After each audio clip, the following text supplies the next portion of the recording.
In this video, I'm going to talk about improvising in the A Mixolydian mode using the Phish song Down with Disease as my example. This is part 2 of a video series. Part 1 covered how to play the song itself. This part of it's going to be a little more involved, and it's going to talk about improvising on the improvised portion of the song. Now, obviously Down with Disease is one of those Phish jams that can go off in a million different directions. So what I'm going to talk about here is the beginning of the solo and the end of the solo, where they're following the chord progression. It's the same chord progression that happens in the chorus of the song. It goes A to G, D, G, D, G, C, A, and repeats that over and over for the basis of the improv. And they use that progression to sort of launch the jam, and then they also use it as something to come back to at the end of the jam when they finish off the song. Now that chord progression, primarily because it starts on an A and then it moves to a G right away, that motion, so I have a major chord, A, followed by another major chord, a whole step down, G, that pretty much tells me right off the bat that the Mixolydian mode is going to be called for. It's certainly not the only thing you can do, but it's going to be, kind of the primary place you want to at least start with your ideas. Now, I sort of think of this chord progression basically in 2 blocks. You've got the A chord. You're actually not on it for all that long. And then the rest of the progression, you're doing this alternating between G, D, G, D, G, C, and back to the A. But those G and D chords go by pretty quickly. And to be honest, I'm really not thinking about each one of those chords as they go by. Instead, I kind of think of that whole portion, G, D, etc. I think of that in one big block. And so, therefore, what happens is the progression is broken down then into 2 parts. It's basically A, and then it's not A. It sounds kind of simple when I put it that way, but it really kind of works to think of it that way. So what happens is you use the G and D, that alternating G and D portion, as a place to kind of build your melodies, and you sort of wind a melody through those chords without necessarily worrying a whole lot about what chord you are at any particular moment, because you're just kind of moving through them with a melody. But then, when the chord progression arrives back at A, you land on chord tones that belong to the A chord. And, of course you don't need to do that every single time, but it's certainly a really good way to really kind of capture the sound of this solo. Okay, so there's a couple ideas I really like to use when I'm improvising in the Mixolydian mode, and I'll show you what these are. So a big part of the Mixolydian sound is the flatted 7th degree. In fact, I'd really say that note out of the whole scale really does more to sort of capture the sound of the Mixolydian mode. So in A Mixolydian, that flatted 7th is going to be a G. So, in order to sound Mixolydian, so to speak, I spend a lot of time hanging around that G. But there are a few things I can do to sort of get some extra mileage out of that G and mix things up and keep it relatively interesting. And one of the things I'll do is to build a triad off of the G. So down here in this second position, I have my A chord right here, and then right here in the third position is a G chord, this kind of E-shape bar chord. But I'll just take the top 4 notes of that bar chord and make a little melody with them, and then I'll finish that melody by resolving to notes that come from the A chord. So I'm on A, and then I go to G, and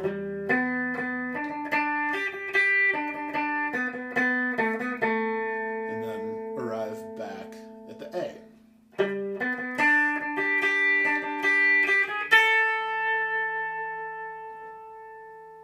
Another idea to expand on that G a little bit is to make a G major 7 arpeggio. This sounds really cool in A Mixolydian. So to do that, I'm starting with this G that's on the 4th string, 5th fret, and the major 7 arpeggio also has the 7th of that, which is the F sharp immediately before that on the 4th string, 4th fret. So I go from that 4th fret to the 5th fret, and then from there I just make like a diagonal line going up the strings, and then back to the G. So it's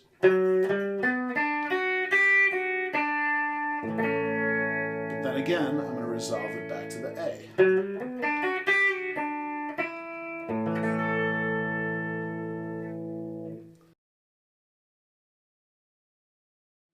And one other trick that I like to use based on this G, based on the 7th of the scale, is to play major pentatonic, play G major pentatonic. And here's a nice little trick. So you might remember that G major pentatonic is the same thing as E minor pentatonic. And well, we all know and love the E minor pentatonic box, right up here on the 12th. And so, again, because that's the same as G major pentatonic, I can kind of use ideas based on that to sort of build a melody, and then I'll resolve that melody again back to notes that belong to the A chord.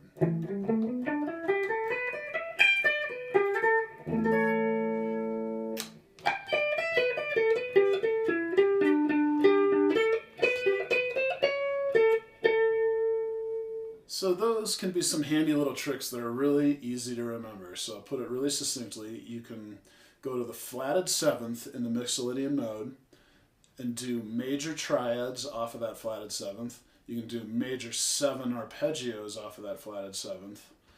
Or you can do major pentatonic off of that flatted 7th. All of those ideas work great in the Mixolydian mode. There's one other idea that I'm going to try to use quite a bit in the solo that I build here. And that is what you might call theme and variations. And what I'm going to do is refer back in my improv, I'm going to refer back to the melody that Trey plays at the beginning of the solo, specifically the part where he goes. I'm going to use that as a little hook, and I'm going to try and place it in different spots throughout my solo. And by doing that, it gives my solo a sense of coherence. It gives me something to kind of come back to and build ideas around. And it makes it sound like it's all part of the same song, as opposed to just sort of aimless wandering through scales. So before I get going on the solo itself, I want to take a minute and talk about sort of the general architecture that I'm going to use to structure the solo. Now, obviously this is improv, and it's all about being creative, so there's a million different ways you can do it. But the structure that I'm going to talk about is something that a lot of Phish fans refer to as type 1 jamming. Sort of the type of jamming that Phish did primarily back in the 1990s in their early days. Really, to a great extent, was just a lot of shredding by Trey. And the jams sort of followed a predictable pattern where they would, start relatively low dynamically and build and build and build until they hit the big sort of explosion at the end, and then they're done. So in order to achieve that, what I'm going to do is basically start the solo in the lower register of the guitar and gradually, over the course of the solo, work my way up to the uppermost register of the guitar. And in the process, I'm going to build in intensity and dynamics. So what I do to make that happen is I think in terms, I suppose you could say primarily in terms of the caged system. And so being in the key of A, I'm going to look for where the caged shapes make an A chord. And by the way, if you're not totally sure what I'm talking about, go to my website and look for the free PDFs section, and there's a PDF there called the One Page Bible that has all of these fingerings on it, so it's got pretty much everything you need to know. So I'm going to start in the 2nd position, and the caged shape there that gives me an A chord is a G shape, right? If I made a bar here on the 2nd fret and played a G chord above the bar, that would give me an A chord. And obviously, that, like I always say about these caged shapes, they're not necessarily meant to be something that you really use as a chord. Rather, you're just using these notes as kind of guideposts to help you sort of situate yourself while you're improvising. So I'm going to start in that zone, and to get A Mixolydian in that zone, I use the Phrygian fingering starting on F sharp. And that is also on that One Page Bible that I was just talking about, but this is what that looks like.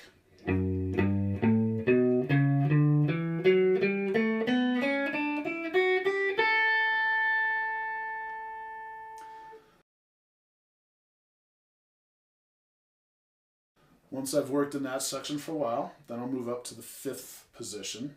Now my A chord is a caged E shape, just this straight up bar chord, gives you an A. And in that spot, I have the Mixolydian fingering starting on that A.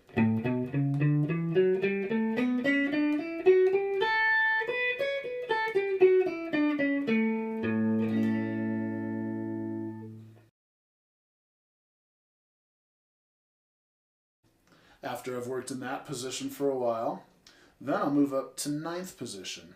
Now my A chord is a caged C shape, and my fingering is the Locrian fingering starting on that C sharp on the ninth fret.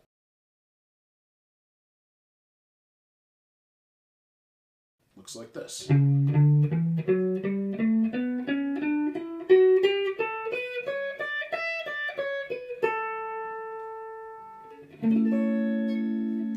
After working in that position for a while, I'd probably go up to 12th position. Now my A chord is just this caged A shape, standard A shape bar chord. And in that spot, I have the Dorian fingering starting on the E.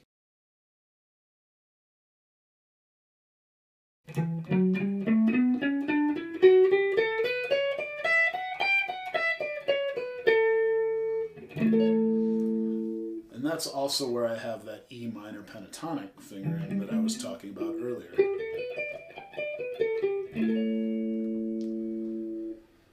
I could then proceed up to the 14th position there, do this octave above what I did at the very beginning here. So I'm playing off of the caged A shape, and again that F sharp Phrygian fingering.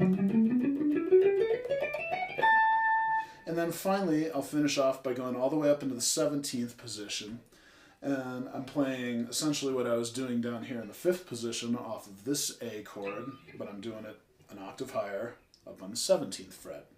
And again, I've got my Mixolydian fingering there. And in that same spot, at the end, I can also go for some real more intense sounds by just doing a straight minor pentatonic, A minor pentatonic, right in that spot. And that'll give me some good old blues rock licks to go big on at the end of the solo. Okay, so I've kicked on a little bit of a lead tone here. And I've got a play-along track ready. And I'm just going to start improvising here. And I'm going to stop every now and then and kind of talk about what I'm doing and what my thought process is. So I'm going to start again off of the A down here in 2nd position, and I'm using the Phrygian fingering in that position off of the F sharp.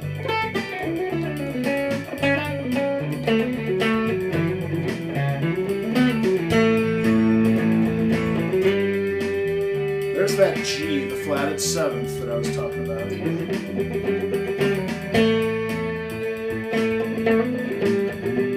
Now I'll build a triad off of that G.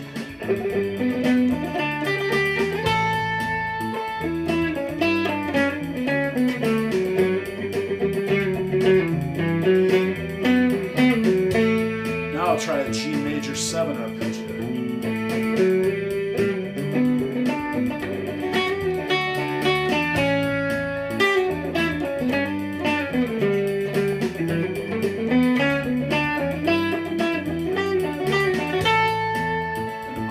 Trying to end my phrases on chord tones that belong to that A.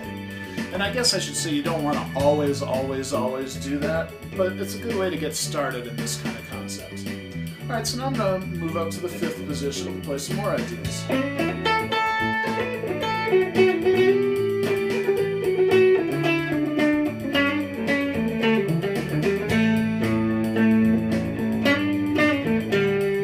There's that 7th. There it is, an octave higher. Now I'm on the 2nd string, 8th fret.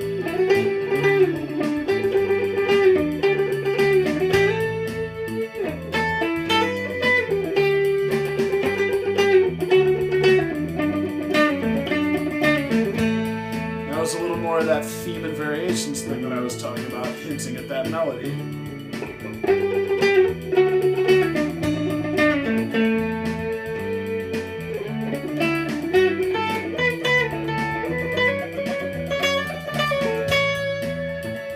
Now I use the uppermost note of that fingering up here on the 9th fret of the 1st string, and I use it as like a pivot point to get me up to the 9th position.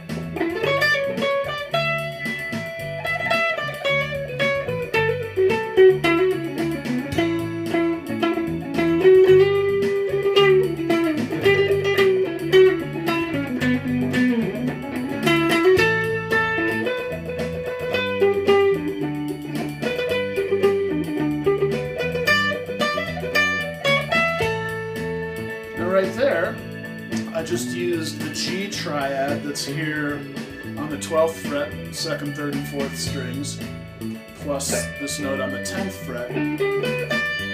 Gives me a G triad. Watch what happens if I build an idea out of that triad and then resolve back to the A. Here we go.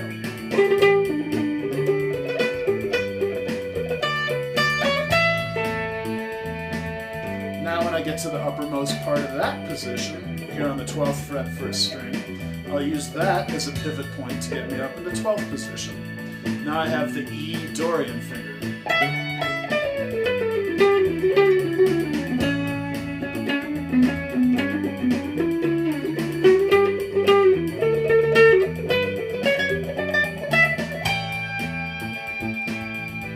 There's that 7th again at the top of that. I love the way that sounds.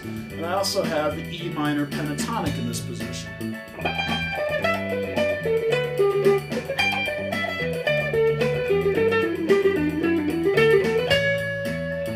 But I finish off that idea by returning to notes that belong to the A chord.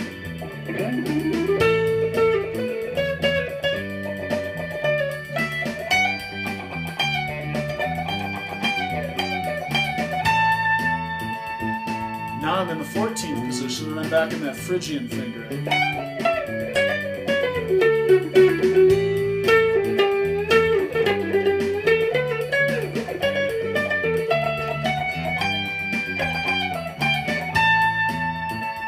then finally, I'll go big at the very end up in the 17th position.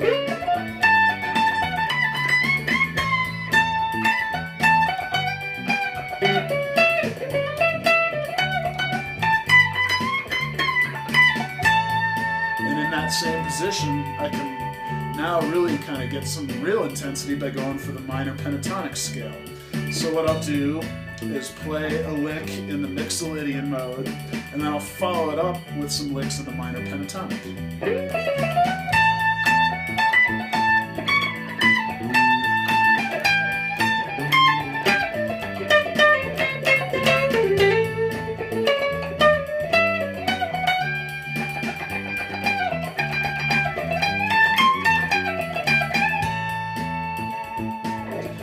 Finally, I'll show you a trick that I hear Trey use quite a bit in their big rock and roll jams.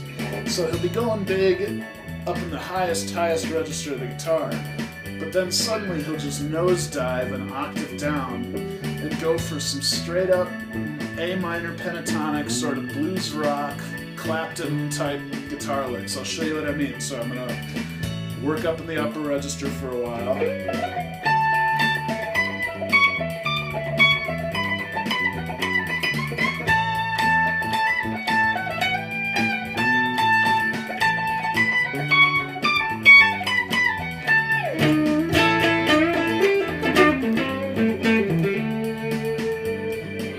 Listen to Phish jams, you'll hear Trey do that a lot, and the whole band catches it with him, and they just kind of like totally come unglued at that point. It sounds awesome. Okay, so to finish off here, I'm going to just shut up now and just improvise a solo over the same play-along track. But I'm going to try and incorporate as many of those ideas that I've been talking about as possible. We'll see how this goes.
As you can see, some of those ideas worked better than others, but that's kind of the nature of improv, right? You know, not everything you do is going to work. I was mostly just trying to do something off the cuff that would demonstrate the ideas that I was talking about earlier in this video.